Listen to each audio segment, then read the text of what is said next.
Hello, Texas. I've always wanted to try this. The stars at night are big and bright. Yes! Yes! God, I have always wanted to do that. My name is Russ Belville. I'm the executive director of 420 Radio. I'm the host of the Russ Belville Show. I worked with Normal for about 4 years as an outreach coordinator, and now I'm working with just about all the acronym organizations that are trying to end this stupid adult marijuana prohibition. My presentation today is entitled Debunking Goldilocks, the New Drug War Rhetoric, Analysis and Rebuttal of the Third Way, Kinder, Gentler Drug War Strategies of Kevin Sabet and Project Sam. How many people here know who Kevin Sabet is? Couple? All right. Eric up here, as your first speaker, gave you a great look at how legalization's changing and how public perceptions are changing. Don't for a minute think that our opposition is stupid. They see these changes too. They see the polls out there that show only 7% of Americans believe the drug war is working. They see the polls that show 52% of Americans believe we ought to regulate and tax marijuana. So they know they're losing, and they got to find a new way to shape their arguments. And what I'm going to show you today is some clips from some of their appearances on the Sunday news shows to give you an idea how they're going to try to fight, how they're changing their rhetoric, and what we can do to debunk some of that.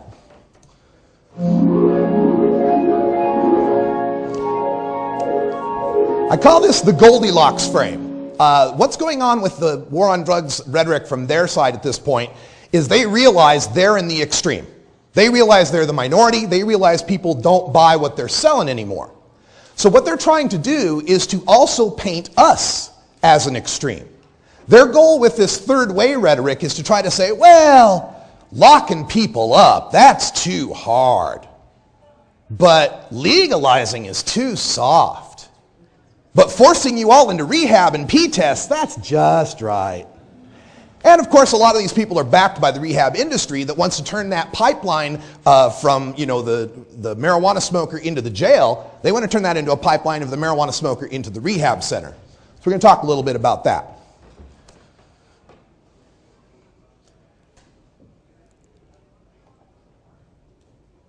Oh, man. All right, it doesn't want to play that. All right, let's see here. He sounds better when he's not talking. Yeah, he sure does.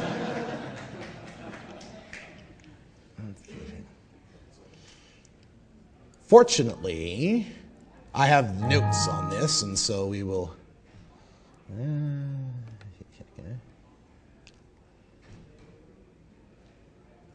Something that needs to go?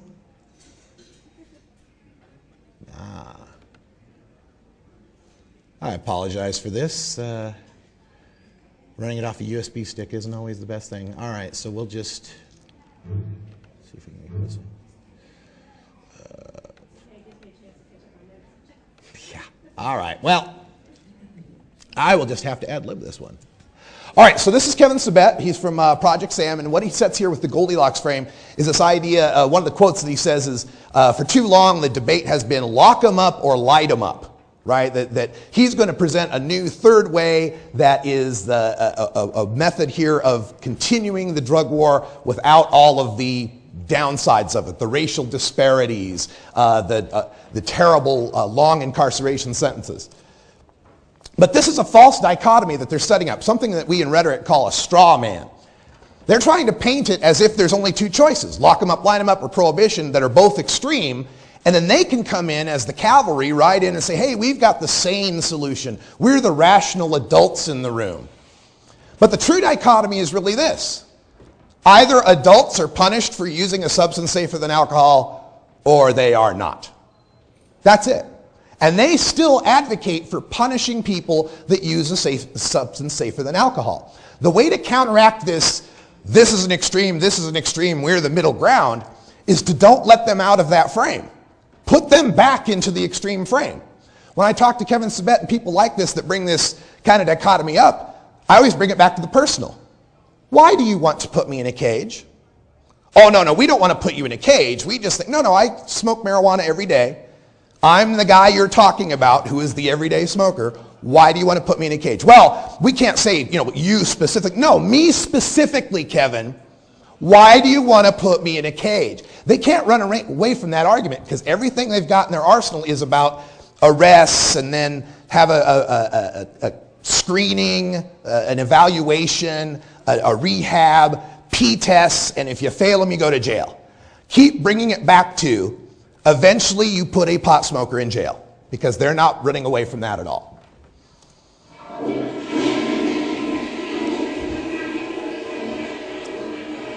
Next part, a little thing I call the Sabbat conjecture.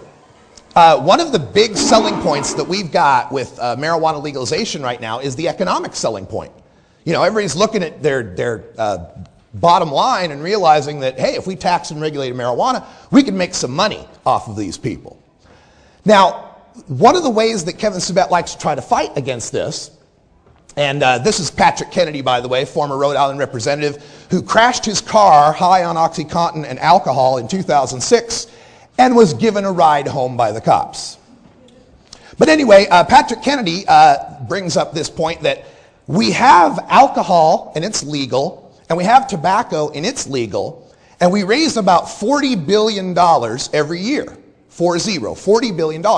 But it costs us $400 billion in the costs from drunk driving and lung cancer and emphysema and cirrhosis and so on. Lost productivity, all of that. So their argument here with the Sabbat conjecture is we can't legalize marijuana. We'd never make the money up that we would spend in all of the harm, right? Just like alcohol and tobacco. They cost more than the taxes bring in. Well, there's a simple debunk to this. Marijuana is not alcohol or tobacco. Alcohol and tobacco are toxic and addictive. Of course they cost society more. Of course they're going to cause more costs to our society. So that's the first part, is you point out that marijuana is not alcohol or tobacco. They want to pretend like it is. Because alcohol is harmful, tobacco is harmful, and then they can add those harms by association onto marijuana. So take that away from them. Marijuana is not alcohol or tobacco. Number 2 point, marijuana already exists. It's not like we legalize marijuana and poof, suddenly there's marijuana. There's plenty of marijuana. Lots of people are using it now.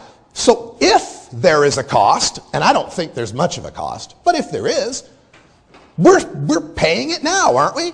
There's people smoking pot now, aren't they? And we're paying that cost and taking in zero in taxes.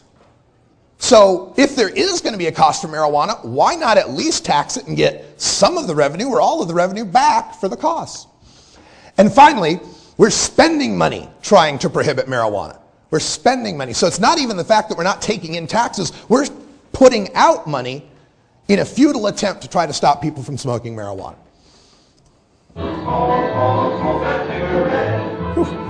Down just a bit.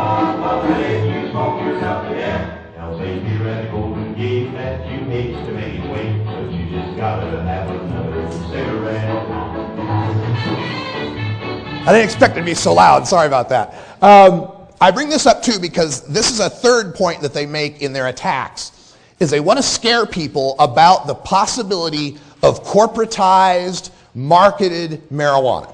And this is actually gaining a lot of ground, especially in that soccer mom demographic, where they start to fear like, oh no, if we legalize pot, there's going to be billboards and Super Bowl ads, and there's going to be, Budweiser frogs and Joe Camel and all that kind of stuff.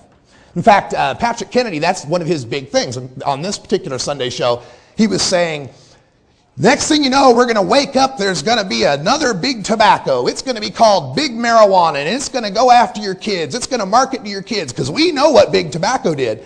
And once again, this is another example of them trying to take the harm of something bad and attach it to marijuana through association. So, I always like to do this part. Have you seen this camel? He's been missing since 1998. He is an anthropomorphic dromedary with genital-looking face. He used to hang out with the Marlboro Man. Used to be seen at NASCAR's Winston Cup in the 20th century. Has anyone seen Joe Camel lately? I work with people in their 20s and I say Joe Camel and they go, what? They don't even know what Joe Camel is. And my point on this is, when they bring up the big tobacco, they're pretending as if we never learned anything from big tobacco, right? We went 60 years with tobacco making up stuff about their product and having doctors smoke Chesterfields and Lucky Strike means fine tobacco and Joe Camel and the Marlboro Man. Why would we repeat that? We learned our lesson from big tobacco. And this is how we can rebut this and say, hey, we agree with you. Shouldn't be marketed to kids. We agree with you. There shouldn't be cartoons, running the advertising. We agree with you on that. We learned our lesson from big tobacco. And in fact, in Washington and Colorado right now, as these task forces are putting the rules together, they're putting forth those kind of ideas that we're not going to advertise it. We're going to keep it away from kids. We're going to have restrictive packaging so it doesn't look like a Kit Kat bar or a Butterfinger or something. So we've learned our lesson from big tobacco. And again, it's a false analogy. It's a false analogy. Big tobacco had to lie about its product because its product is toxic and addictive. We don't have to lie about marijuana as a product because it's not toxic or addictive. The things we've been saying about marijuana since Keith founded NORML are pretty much true. We're willing to admit that might not be the healthiest thing to do. Inhaling smoke in your lungs usually isn't. It might not be the wisest thing to do, but if we have a right to smoke cigarettes and drink alcohol, we certainly have a right to our marijuana. And then, of course, here is the really effective way of debating the big marijuana, and that is we have a big marijuana. It's called the Sinaloa cartel. It's called the Juarez cartel. It's called 1 million teenagers in America who sell weed in their high schools. That's big marijuana. Now, I don't know about you, but I'm a little less afraid of Joe Camel than I am the Sinaloa cartel. I say, we put this forth to them and say, what are you afraid of with big corporate marijuana? Jobs being created? Tax revenue being raised? People that settle their disputes in courts instead of plata o plomo? Don't let them paint that. Cigarettes, why the prejudice? But when I smoke the kind bud, you get real upset. So don't let them paint that, paint this big marijuana as something scary. Part of politics is fear, and they've got this fear of this big corporate marijuana, so I like to attack them with a bigger fear. I'm more afraid of those Mexican cartels than I am of any corporation. Now, in this next idea, they have this concept that I call 2 drugs are enough. You'll hear this from the anti-legalization forces. They'll say, well, we've got alcohol and tobacco. We don't need another legal drug. We have so much problem with alcohol and tobacco. Why do we need another drug? Newsflash, marijuana's here. Again, we're not inventing marijuana when we legalize it. Marijuana's already here. There are 26.1 million adults in America who smoke marijuana annually. 26.1 million. That's more adults in America who will smoke pot this year than people in the state of Texas. There are more tokers than Texans. They say don't mess with Texas, don't mess with tokers. Any harms that exist from marijuana already exist. And we add to that the harms of prohibition.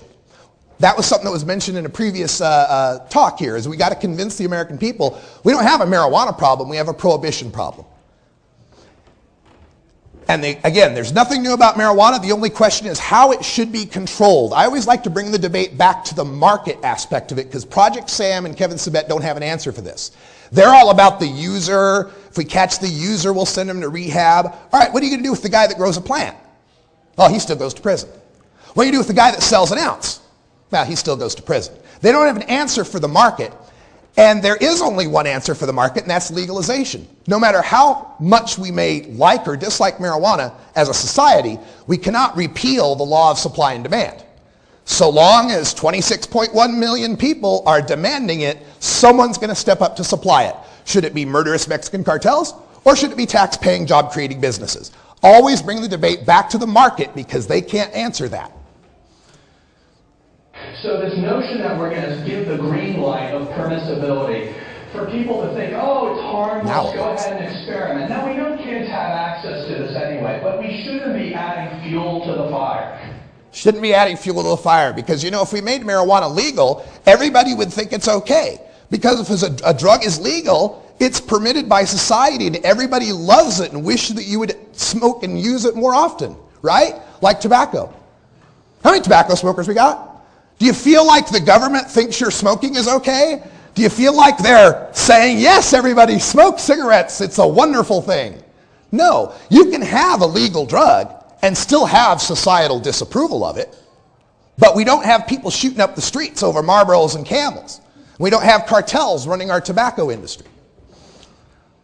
Oh, and of course, I love this part. The statistics now, more teenagers have actually tried marijuana than tried cigarettes at this point in American history.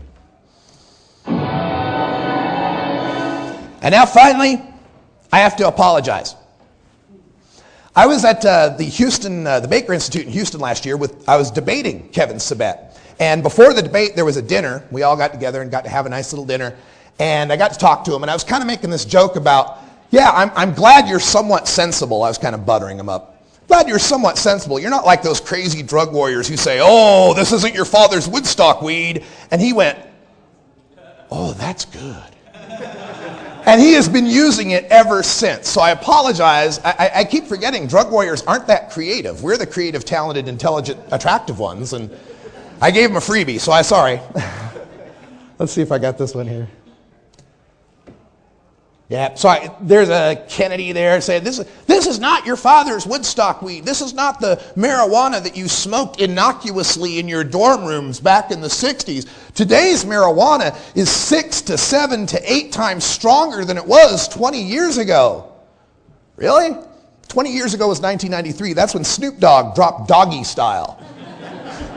I don't remember rolling down the street smoking ditchweed, sipping on gin and juice. I think it was doing okay back then. Today's pot is not the Woodstock weed our parents smoked in the dorm room innocuously. It's 5 to 6 times greater in potency and strength. 5 to 6 times greater in potency and strength. Kevin Sabet says marijuana is 5 to 6 times greater in potency and strength. This is a chart I pulled from Kevin Sabet's own PowerPoint. This is the chart of potency as measured by the potency monitoring program at the University of Mississippi Pot Farm. And I don't know if you can see it very well, but back in the 80s, pot was about 4% THC, and now it's up to about 9. Now, I went to public school, but where I come from, 4 times 6 is not 9. So, has the marijuana gotten a little bit more potent? Yeah, it's gotten on average a bit more potent. But when they bring up that 5 to 7 times more potent, what they're trying to do is to separate the Woodstock generation from our support. They're trying to turn marijuana into a new drug that didn't exist back when they had their good feelings about it. So some of the ways that we can fight that. Well, gosh, if that Woodstock weed was so innocuous, can we just legalize that?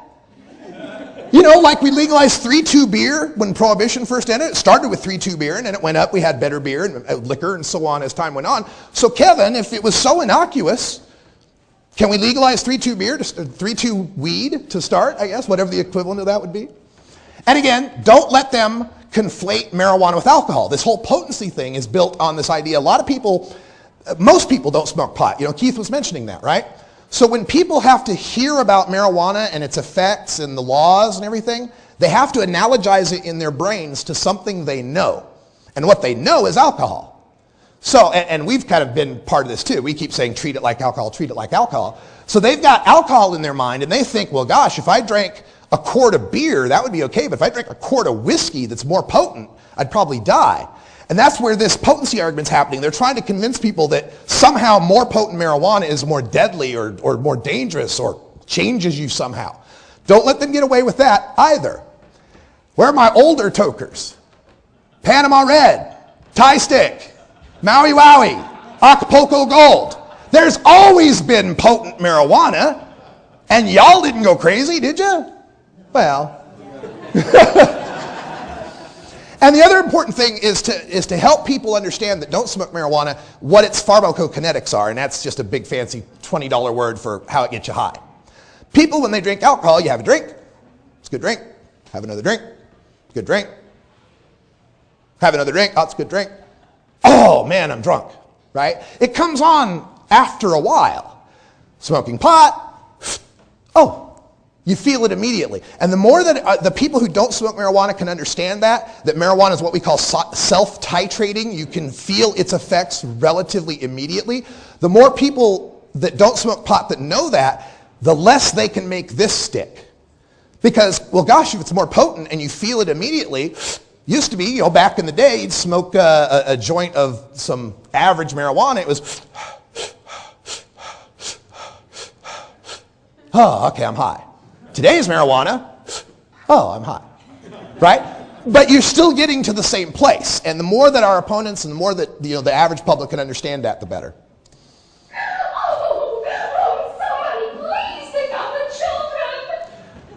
There are two arguments that they've got against us that have some effectiveness these days. One is called SMOF, stoned mayhem on the freeways. Other people have talked about that. I'm going to talk about WOTC.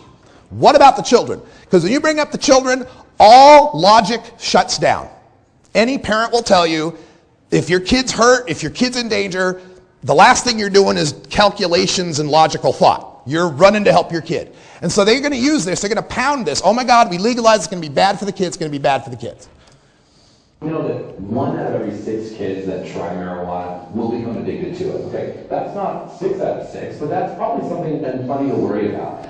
1 out of 6 kids who try marijuana will become addicted to it.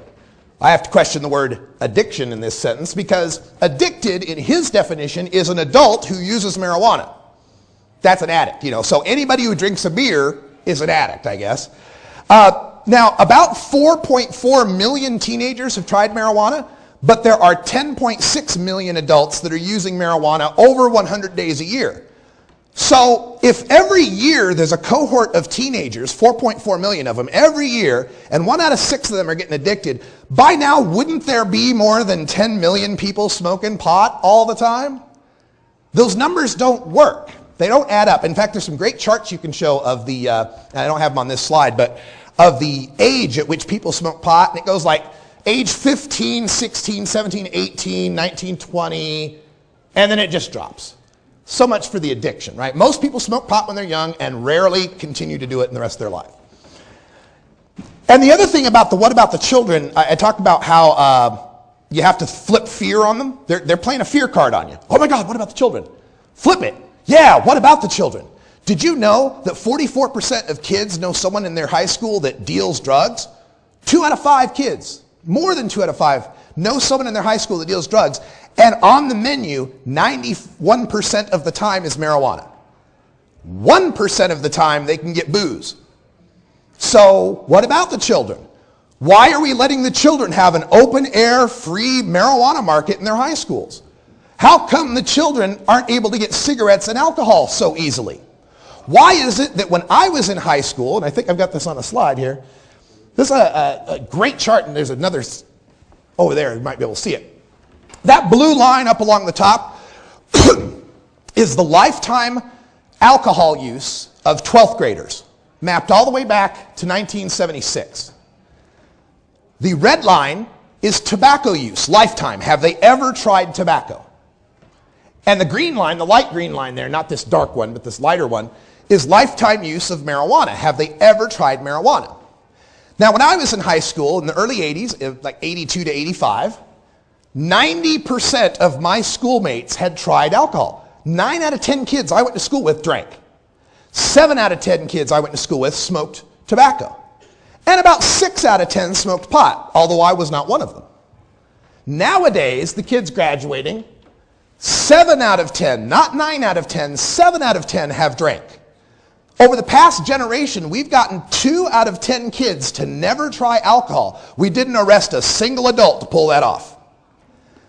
Also, tobacco use has dropped to 40% lifetime use among teenagers, from 70 to 40. We got 3 out of 10 kids to never touch tobacco. We didn't arrest a single adult to pull it off. What did we do? Well, right there, about 1986-87, federal government did a little strong arming, unconstitutional in my book, but that's another rant, did a little strong arming to force all the states to raise their drinking age to 21. Bam! 21 drinking age, plummet. From that point on, 90% drops to about 80% within the span of about 5 years. What do we do with tobacco? Right here, 1997-98, the Tobacco Master Settlement lawsuit, federal government sued Big Tobacco, forced them to put the smokes behind the counter, lock them up, keep them away from kids, put out the truth ads, the clogged lung commercials and all that. Tobacco use drops from 65% to 40%.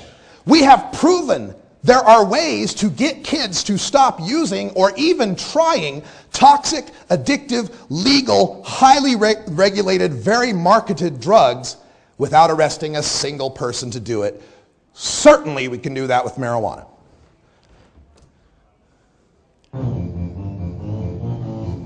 Of course, we have the stone mayhem on the freeways. I'm going to pass that one. Loud. So sorry. I didn't expect that to be so loud. So stone mayhem on the freeways. That's their latest argument here. The fact that if we legalize marijuana, all of a sudden the roads will be clogged with stoners and will be wrecks and death and mayhem.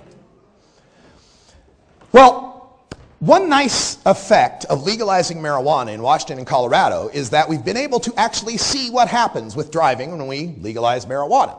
Now, Washington State had a very controversial 5 nanogram per se DUI, and I don't want to go into all of that. But because marijuana is legalized, the local news station up there, KIRO, was able to do a demonstration where they brought out 3 medical marijuana patients. This young lady, I call her All Day Addie. She admits to being a medical marijuana patient who smokes every day and in fact arrived to the test having smoked that day. They also went up with a guy who was like a weekend smoker. Every now and then, every weekend or so he'd smoke. And then a third who was once a year, very rare marijuana smoker. Addie showed up at the test. They tested her. She was at 16 nanograms per milliliter. She was 3 times the legal limit. Got behind with the driving instructor in the car with her. Passed with flying colors. The guy said, I would never pull her over. She's doing just fine. They did the same with the weekend toker and the occasional toker. Now, they were below the limit. They hadn't smoked that day, and they got out. They drive fine.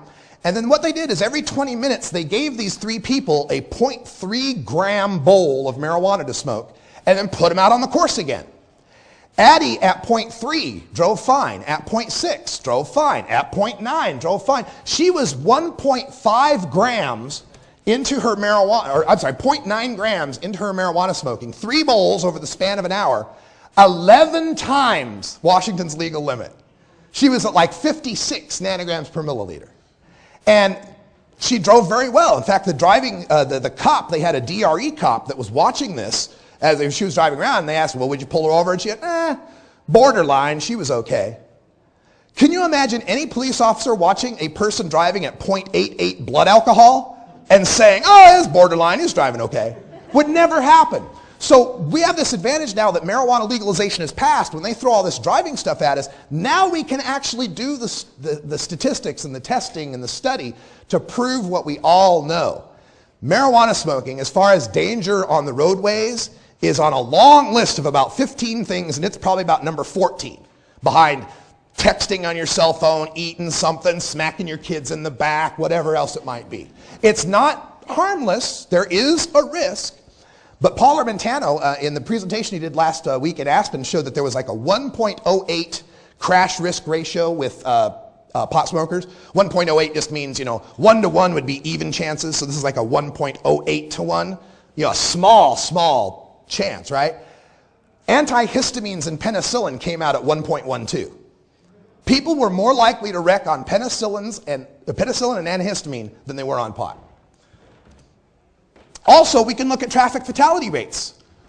Well, they're worried that if we legalize marijuana, suddenly people will be smoking and driving. Well, we legalized medical marijuana. What happened in the states that legalized medical? All their traffic fatality rates went down. What we got here on the blue line is United States deaths per miles driven. And I've done per 100 million in this case, so it'll fit on the same graph. The red line is Colorado, and the green line is Washington.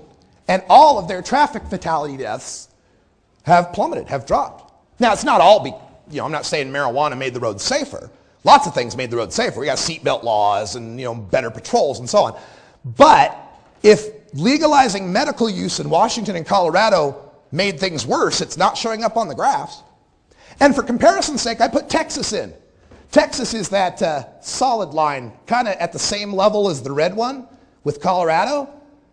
And then Texas, you're still having more traffic deaths here per miles driven than people in legalized marijuana states.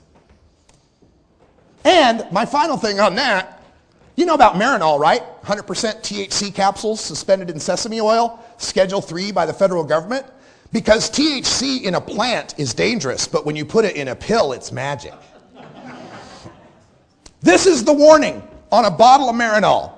Patients receiving treatment with Marinol capsules should be specifically warned not to drive until it is established they are able to tolerate the drug and perform such tasks safely.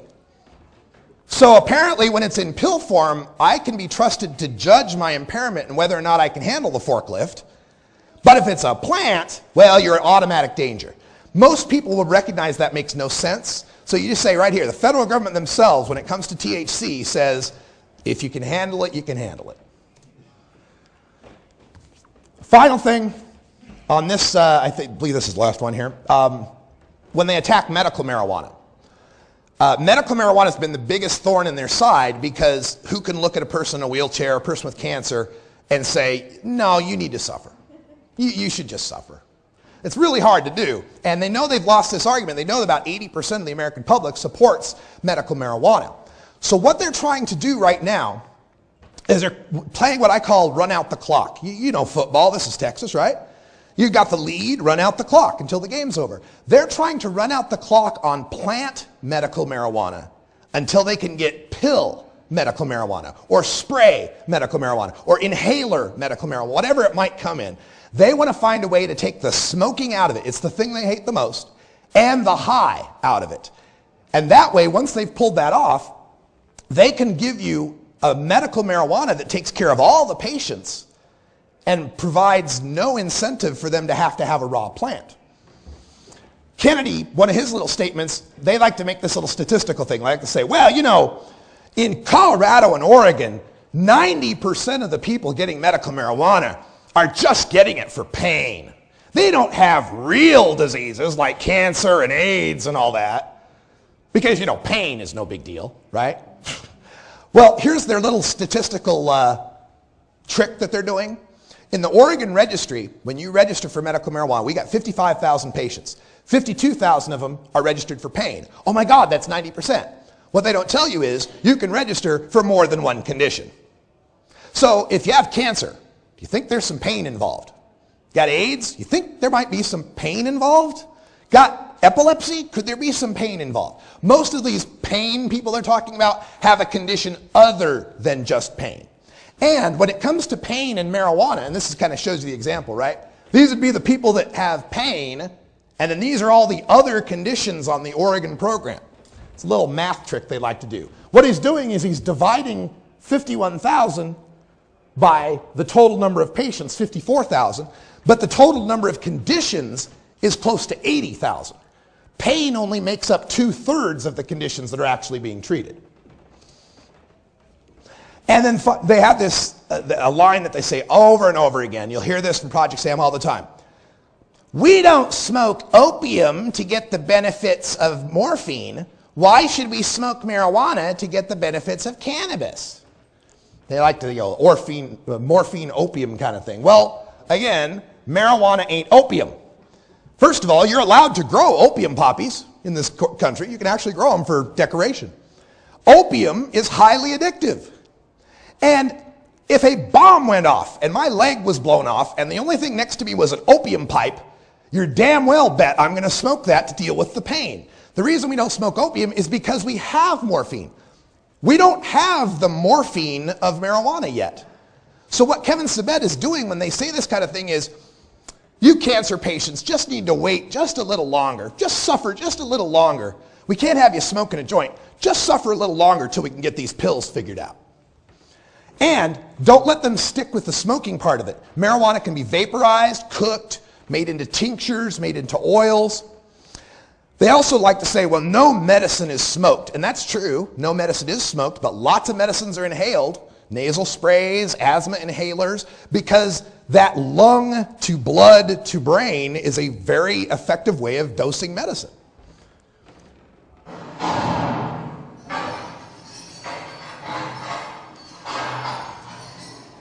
The other thing they try to do on this is they try to minimize the effect of marijuana prohibition and say nobody goes to jail for marijuana. Nobody goes to jail for marijuana. So few people go, it's not even worth us even legalizing. Here's how they get away with that statistic. They like to say very few people are in prison for simple, nonviolent possession of marijuana? Well, first they mean federal prison, not state. Most people are in state prisons. Second of all, there's all sorts of ways you can make it into jail or prison for marijuana that aren't simple possession, even though you were just simply possessing. Were you simply possessing with some friends? That might be distribution. Did you have too much pot on you at the time? Obviously possession for sale. Was your pot in separate baggies? Aha, intent to deliver. Were you on probation? Well, back to jail for your probation violation. Did a bunch of you go in together to buy a bag? You know, people do that, to go in together to get a quarter pound or an ounce. Well, that's a conspiracy. You all conspired. Were you in your car? Well, there's a DUID. Do you have a child? If you have a pot plant in your house and a child, I guarantee you they will take your kid and give you a child endangerment charge that day. Did you use a cell phone or text message someone to get your bag? Illegal use of a communications device in the commission of a federal crime. Do you own a gun, firearm in the commission of a drug crime? These are all sorts of ways you can end up in jail or prison for pot that aren't just simple possession. And I'll say, another one of Sabet's lines is, we did the analysis and we only found that 0.3% of people in state and federal prisons are there for marijuana alone. Oh, well, let's see. There's 1.5 million people or 2.3 million people in our correctional system. 0.3% of 2.3 million, that's about 16,000 people, isn't it? When they give you a little number like 0.3, don't let them get away with that. Say, so 16,000 people are in jail. 16,000 people are in jail just for marijuana. Here's the final slide. I'd like to close with this one. Because one of the best ways we can fight these guys is to show how marijuana prohibition is destroying this country. And I did this as an experiment the other day. I have these, I do the news every day on my show, and so I have these little games I play, like when a pot grower gets sentenced, I look up in Google News for child rapists in that area, and I guarantee you I'll find you a child rapist who got a less sentence than a pot grower within 6 months of wherever that sentence was handed out. I have a similar thing with child endangerment. When they find a pot plant and you've got kids, they take your kids right then and they file child endangerment charges. This just happened to a woman named Lindsay Reinhardt, a friend of mine in Idaho, who's a medical marijuana patient, and she's trying to get their initiative passed, right? She was up in the woods camping, comes back into cell phone range to get all these text messages. Oh my God, the cops are here. Oh my God, they took your kids. Wow, right? They took her kids away because she's a medical marijuana patient. There's a whole big story behind it, but basically, pot plant, kids, child endangerment. My little game with that, the same day they took her kids in the neighboring county, Middleton, Idaho, a woman left her 3-year-old and 10-month-old in the car, went back to the house to go get something, forgetting, of course, that she had a loaded .45 in her car. The 3-year-old gets a hold of loaded .45, shoots the 10-month-old in the ear. Kid's okay, I grazed him, right? But was there a child endangerment charge? That woman get her kids taken away? No. No charges filed at all. Just an accident. So apparently you can leave your kid with a loaded .45, that's not child endangerment, but leave them around a pot plant, oh my God, that's child endangerment.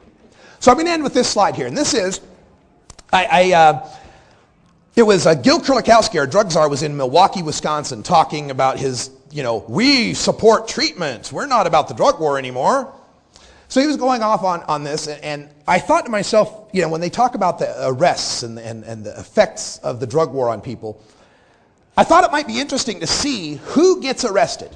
Who does this affect? And what I've got on the screen here, up along the top are bars that represent the pot-smoking population of Wisconsin. 83% of the people who smoke pot in Wisconsin are white. About 9% are Hispanic. About 9% are black. The bottom bar represents the population of Milwaukee County. About 54% of the people in Milwaukee are white, 19% Hispanic, 27% black, African American. And then I went to a website called who'sarrested.com. You ever see these mugshot websites? You can look up who got busted in your county, right? So I thought in Milwaukee County, let's look up who got busted for less than 25 grams of marijuana possession in the 2-month period of January and February of 2012. And I'm going to line it up with the white the Hispanic and the black, right? So like we'll take 10 white mugshots and we'll put those up, right? And then we'll take 10 Hispanic mugshots and put those in the Hispanic section. And then we'll take 10 black mugshots and put those in the black mugshot section, right? And then I'll just keep adding mugshots to give you an idea of the racial balance of the arrests. The only problem is I only have one more white mugshot. This is 2 months, January and February, Milwaukee, Wisconsin. Another problem is I only have 5 more Hispanic mugshots. But I got 10 more black mugshots. Oh, who am I kidding? Move that over. I got 30 more, 40, 50, 60, 70, 80, 90, 100, 110, 120, 130, 138. 2 months, Milwaukee, Wisconsin, 11 white mugshots, 15 Hispanic, 138 black. If that's not the drug war in a nutshell, I don't know what it is. Thank you for your attention. I'm Russ Belville.